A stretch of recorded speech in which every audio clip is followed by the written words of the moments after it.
Welcome to the GameDay Playbook, presented by FanFood, a discussion around how leaders are transforming the sports and live entertainment industry by leveraging technology to enhance the fan experience and operate game day more efficiently. I'm your host, Rob Cressy. And joining me today is Jeremy Guy, Assistant Commissioner for Integrated Digital Strategies at the Mid-American Conference. Jeremy, super excited to have you on the show. Thanks for having me. I'm super excited to talk about fan engagement, and I'm really happy you reached out. Can you give a quick overview on who you are and what you do? Sure. So I work, again, for the Mid-American Conference. I'm an assistant commissioner here in integrated digital strategies, which really boils down to PR and all of our social media here. This is, again, my 16th year, entering my 16th year here at the conference. Love it. I'm a Bowling Green State University graduate. Spent 1 year at Kansas as my internship, and I've been at the MAC ever since. But branding and social media boils down to that's what I do every day.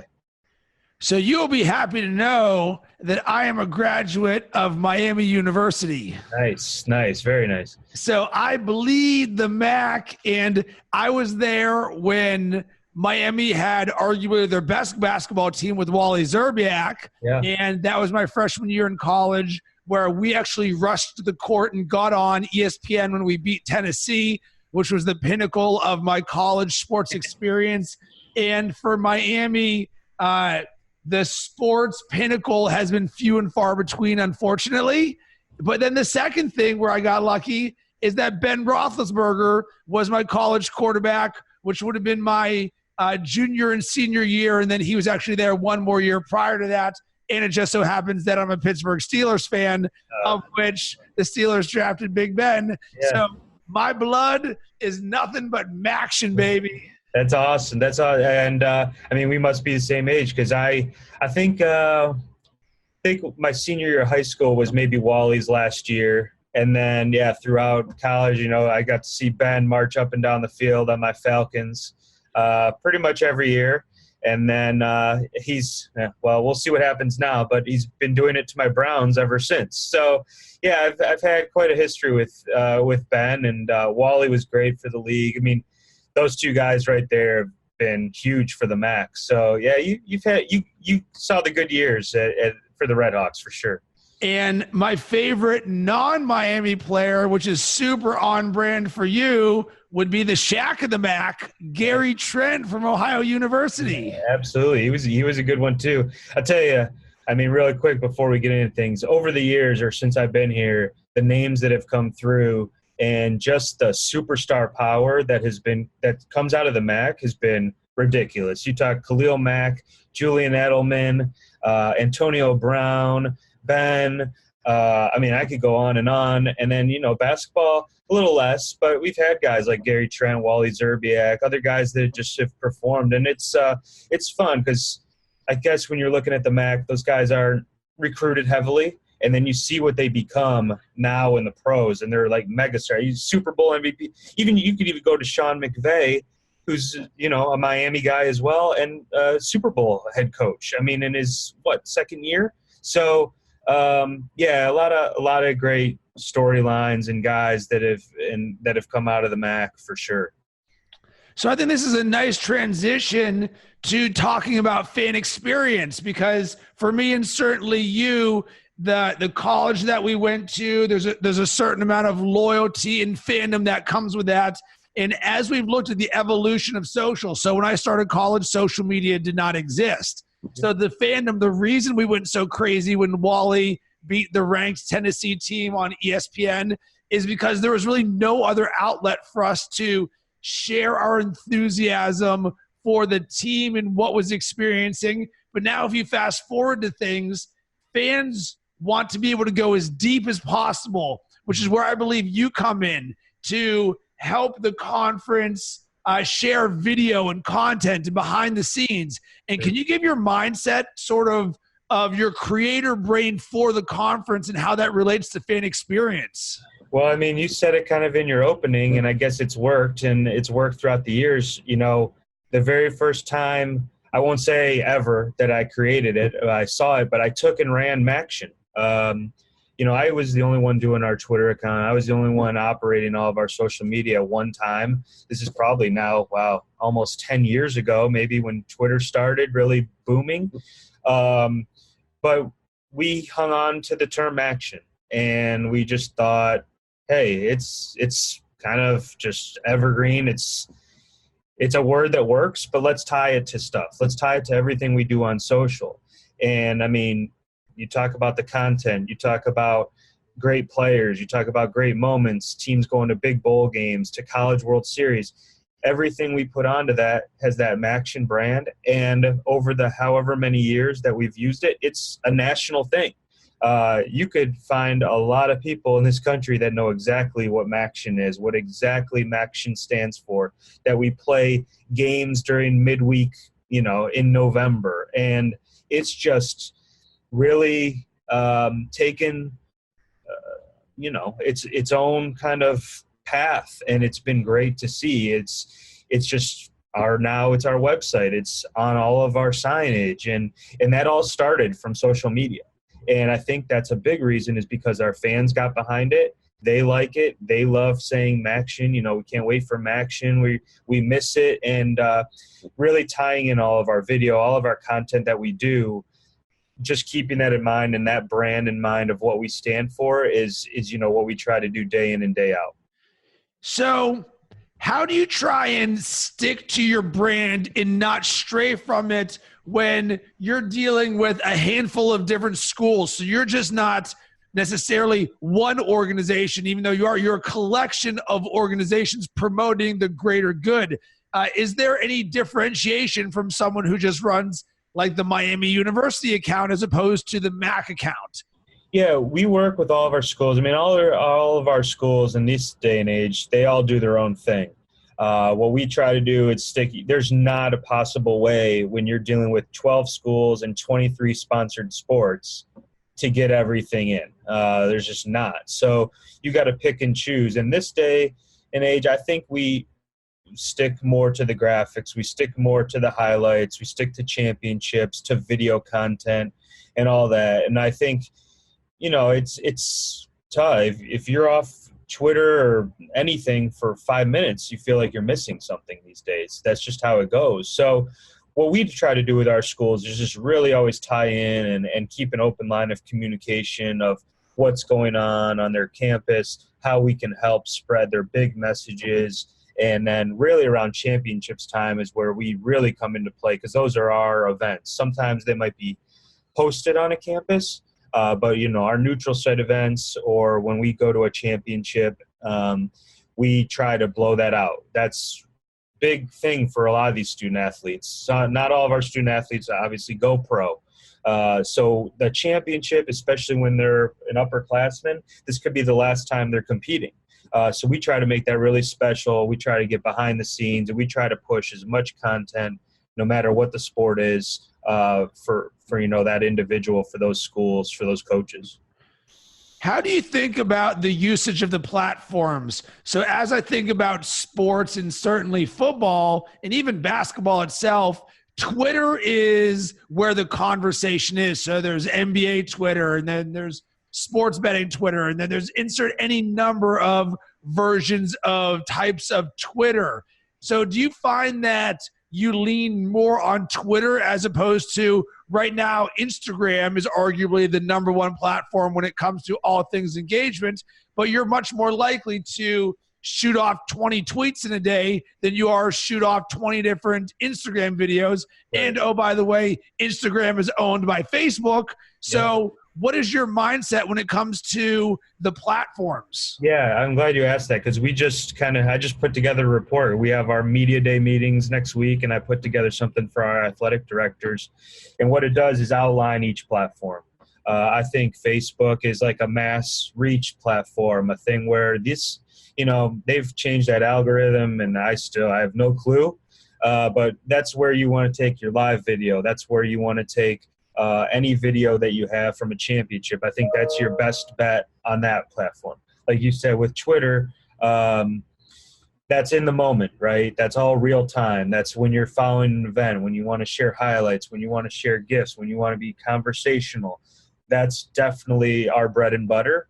Instagram, like you said, was out of all of our accounts, that grew for us 44% last year for us. That was definitely the highest of any platform. And I think that's just in college athletics, prospective student athletes, current student athletes, they're all living there and they want to look at those pictures. So it's tough for us, quite honestly, because we're not on campus every day. We're not able to get that content as easily as a school, but that's something that we definitely are setting out to focus on, those great pictures from championships to highlight when those teams are hoisting their trophies, all that stuff, media day next week. That's where all that lives, and clearly a visual expression of our brand is what we want to get to, and kind of just an overall approach of how we're doing that. And then YouTube is our hub for all of our longer videos. That's definitely how we look at that. Our website is here's with Sidearm, and we're able to kind of take with Sidearm Sports, we're able to take our YouTube link and put that on our website. That's kind of how we take those videos.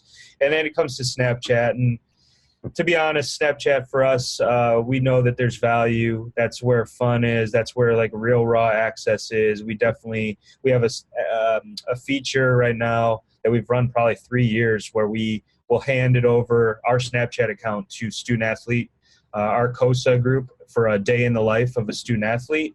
And that's pretty much how we use that. We just turn it over to them. So we have some content on there. But that's the only one where you don't know where the analytics. And when you have a boss that wants numbers and wants to see how you're growing, you can kind of have an idea about how many people are looking at it. But those other platforms, you can get that data. And that's what, in our business, if you want to sell sponsorships, if you want to get all that stuff, that's, people want to see numbers. So let's talk about video for a second, because I have to imagine it's a good part of your strategy, and you've already mentioned it. And I am all in on video, and I recommend to everyone that I work with on the social and content side that video needs to be a large part of your strategy. Sure. And there may be someone sitting there thinking, yeah, Rob, but the Mac has so many opportunities to integrate video, and we're different, and video is not just for us. And my mindset is that you have to be doing video. It gets better organic reach. You can go deeper. You can build more experiences and relationships. And quite frankly, the fan experience is going to be so much more rich. So what can you say to someone who isn't using video yet for their brand? Oh, well, you got to. I mean, you just said it all. You got to do it. We, for the first time since I've been here, first time ever, I guess you would say, is last year we added a full-time video person. That's first. I mean, our staff is 16 full-time people, maybe 17. And last year was the first time we have our own dedicated, video person here in the office. And what he had been able to do in this past year is tremendous. It's something we never had before. We're able to take videos. We're able to shoot features. It's, sometimes there's a good time and place for raw video, especially around championships. And when you really want to capture that moment right then and now, we all know that with social media, time is of the essence, and you kind of want to be that first person. But when you're putting out some great pieces, we are able to not only use those pieces on social media, but we are able to then repurpose those, say, at our basketball tournament. So we're putting out basketball features throughout the regular season. But not all those people. We know not all those people, all those fans. There might be a lot of alums that might not be on social media. So we're able to take those videos and then, put them on the video board here at Rocket Mortgage Fieldhouse, where the Cavs play, where we've had our tournament. And then people are that adds a fan element during the tournament. They're not just looking at a board during a timeout. They're seeing some content. And that, being able to repurpose video, being able to use it not just once on social media, but over different platforms, and then use it again on video screens or even PSAs, commercial, like video is key because you can use it multiple ways, and it usually gets engagement and eyeballs on it. What are your thoughts on the dynamic between highly produced video and, let's call it, more authentic raw video? Because I believe one of the beauties of social and certainly video is your ability to capture the moment. And certainly with fandom, if you've ever seen the myriad of commercials that show people in specific sections when a shot happens or an amazing football play, and they're like, hey, let's go to Jeremy in section 103 right there. And just because a brand may not be a team or a conference or a league, I don't believe that means that you still can't use, let's call it, less than polished video that still aligns with your goals. So what are your thoughts on that? I love it. I mean, I think the way of the world and just what you see on social, you have to have some of that polished video, because now it's kind of the point where people are competing and comparing and all that. But I'm not a videographer. I'm using my phone all the time. And I have two little ones at home, and I'm always capturing moments, clearly. And that video gets spread throughout our family, and people love it. And when I'm at sporting events, for fun, clearly anything I shoot on my phone, especially if I'm at, an event where a big moment happens, I mean, that's video I watch back and forth. And it might be because I was there. But I love seeing that fan perspective that really, I'll give you an example real quick. A couple of years ago, we finally got a title here in Cleveland. LeBron delivered us his title, and we were all downtown at an establishment and enjoying Game 7 because it wasn't here. It was at Golden State.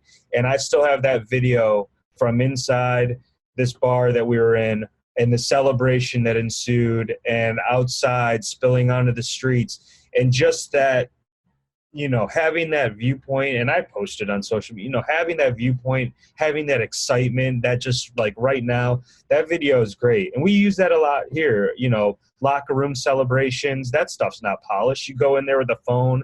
If you get a good locker room celebration or a coach getting dumped Gatorade, dumped on them, anything like that, and post that right away, people love that. And I think there's definitely a place for that. And at the same token, I think there's a place for polished and, feature video and getting your point across. But me personally, I'm an in the moment guy. I love it. So as a conference, what can you do to help support or encourage the teams or universities to integrate more real-time social into the fan experience, knowing that from my marketing brain, the most authentic, best content you can conceivably get as a team or a conference is the person in the stands who is going nuts and they're actually living action. It's not just the phrase, they're actually experiencing it. So how do you try and encourage or integrate the real-time social nature of things? Yeah, we've actually shot, we put together a video this past year of how people enjoy Maction. We actually reached out on our account and asked people to send us raw video of why they love Maction. And sometimes it was like a family cheering. It wasn't necessarily in the stands for this, but we've reached out on the fan level. I think that our schools could do that as well. I think, you never know when a big shot's going to happen. You never know when that game's going to happen. But I think you just need to be prepared for like a thing where you can, send in your video, or we want to see your video, and it might not be that day. Obviously with fans, it's going to be hard to capture that like right there and then. That's your own content. But hey, let's relive this 7 overtime game. Show us any videos you took, anything you have. And there's bound to be people out there, and you could probably make a pretty nice piece with that. As we're talking, you're giving me ideas like, that even with our tournament or our championship game at football, 2 of our bigger neutral site championships, kind of bringing that to life with how people, if send us your celebrate. If your team wins, we want to see how you're celebrating. We want to put that in or capture that as maybe a bigger part of a video we're doing, or just all raw video. I think there's a lot of things that you could do in arena, in stadium, wherever you are, to reach out to fans, to hashtag it, or to, clearly that's probably the easiest way. But to make mention of hashtag, you enjoying action here, you enjoying the game at home. I mean, it doesn't have to necessarily be all there in the arena. It can be in your home or a bar or anything. So, yeah, I think kind of hitting up people and being aggressive and just kind of throwing out there and casting a wide net for that kind of content would be beneficial.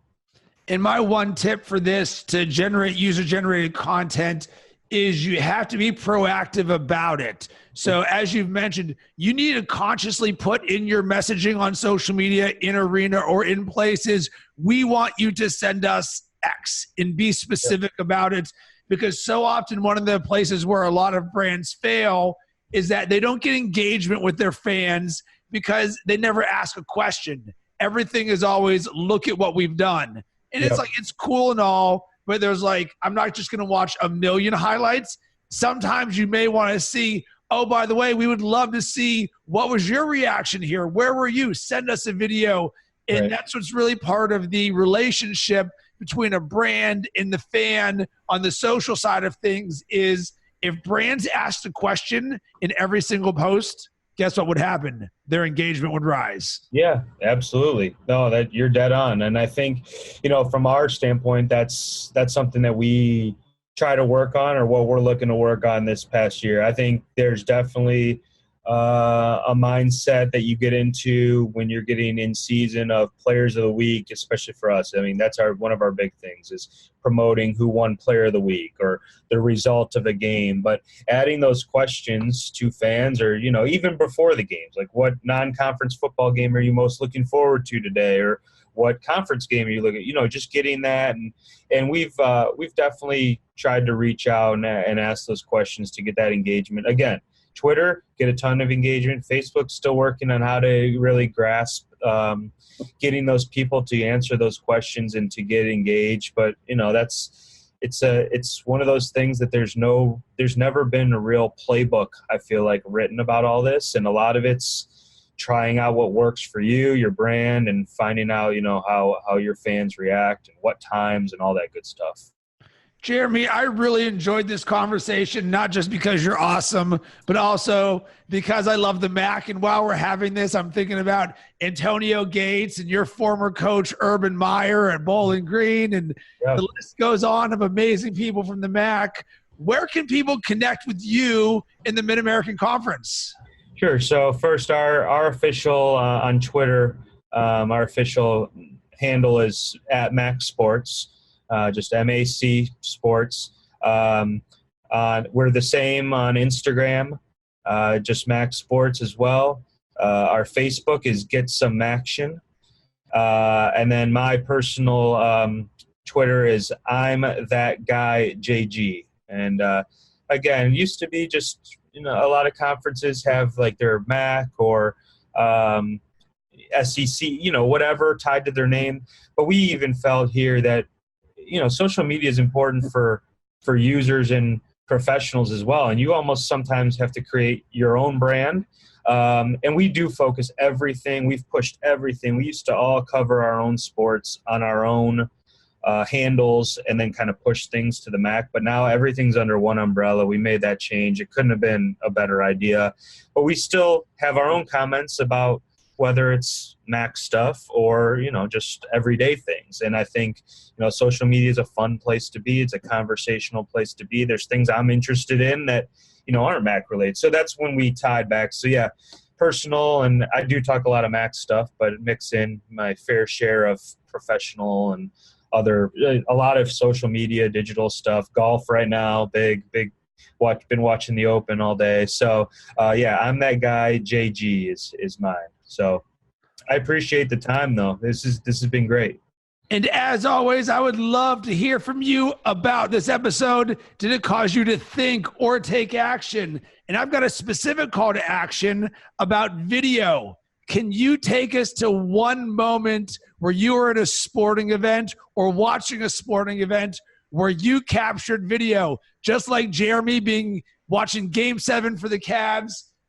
For me, it would be I was in Wrigleyville when the Cubs won the World Series. against the Indians. Sorry to your Indians there, but it was a historic event. And of course, what did I do?